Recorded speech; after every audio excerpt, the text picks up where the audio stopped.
తెలుగు నటి హేమపై నమోదైన కేసులో బెంగళూరు హైకోర్టు స్టే విధించింది. తనపై నమోదైన రేవ్ పార్టీ కేసును కొట్టేయాలంటూ హేమ పిటిషన్ దాఖలు చేశారు.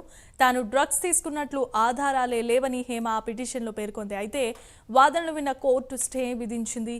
మరోవైపు ఇదే విషయంలో ఇప్పటికే బెంగళూరు పోలీసులు ఛార్జ్షీట్ను దాఖలు చేశారు. రైట్, ఇక ఇదే అంశానికి సంబంధించి మరిన్ని అప్డేట్స్ ను కుమార్ అందిస్తారు. కుమార్. Thank you Jemima. ఏదైతే తెలుగు నటి హేమ డ్రగ్ కేసులోని ప్రస్తుతం తనకు ఊరట లభించిందనే చెప్పొచ్చు. బెంగళూరు హైకోర్టులో ఆమెకి స్టే అయితే ఇచ్చింది.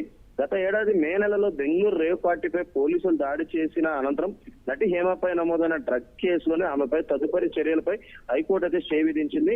ఎన్డీపీఎస్ యాక్ట్ లోని సెక్షన్ 27B కింద శిక్ష సంబంధించి నేరాల కోసం పిటిషనర్ పై ఛార్జ్ షీట్ చేయబడిందని, ముఖ్యంగా ఏదైతే సహనిందితుడు ఒప్పుకోలు స్టేట్మెంట్ పై కూడా మాత్రమే సమర్పించబడిందంటూ కూడా వాదనలు అయితే వినిపించారు. ముఖ్యంగా తాను డ్రగ్స్ సేవించినట్లు ఎలాంటి ఆధారాలు లేవని హేమ పిటిషన్ లో దాఖలు చేశారు. ఆ పిటిషన్ పై హైకోర్టు అయితే స్వీకరించింది. విచారణపై స్టే కోర్టు కూడా హేమ దాఖలు చేసిన ఇంటర్లోక్యూటరీ అప్లికేషన్ అంటే ఐఐను కూడా అనుమతిస్తూ కూడా విచారణ జరిపి న్యాయస్థానం ఈ రోజు అయితే స్టే అయితే ఇవ్వడం జరిగింది. ముఖ్యంగా బెంగళూరు రేవ్ పార్టీలో పాల్గొన్న తెలుగు వారందరికీ కూడా పాజిటివ్ అని తేలింది. పాజిటివ్ వచ్చిన వారిలో నటి హేమతో పాటు అషీరాయ్, అలాగే పార్టీ నిర్వహించిన వాసుతో పాటు పలువురు అయితే ఉన్నారు.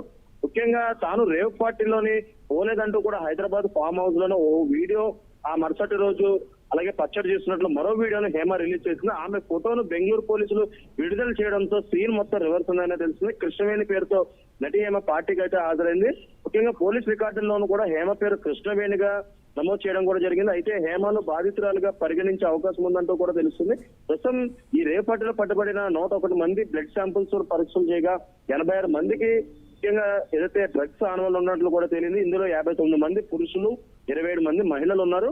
పార్టీలో ఉన్న 30 మందిలోనే 27 మంది మహిళలు డ్రగ్స్ తీసుకున్నట్లు నిర్ధారణ కావడంతో కూడా ప్రస్తుతం ఏదైతే ఈ కేసులు అయితే నమోదైంది. ముఖ్యంగా రేప్ పార్టీ కేసులో నటి హేమ బెంగళూరు పరప్పన ఆగ్రా జైలు 14 రోజులు జ్యుడిషియల్ కస్టడీలో ఉన్నా కూడా ఉన్నారు. ఈ నేపథ్యంలోనే బెంగళూరు రూరల్ ఏదైతే ఎస్టీపీఎస్ స్పెషల్ కోర్టులో ఆమెకి షరతులు కూడిన బెయిల్ కూడా మంజూరైంది.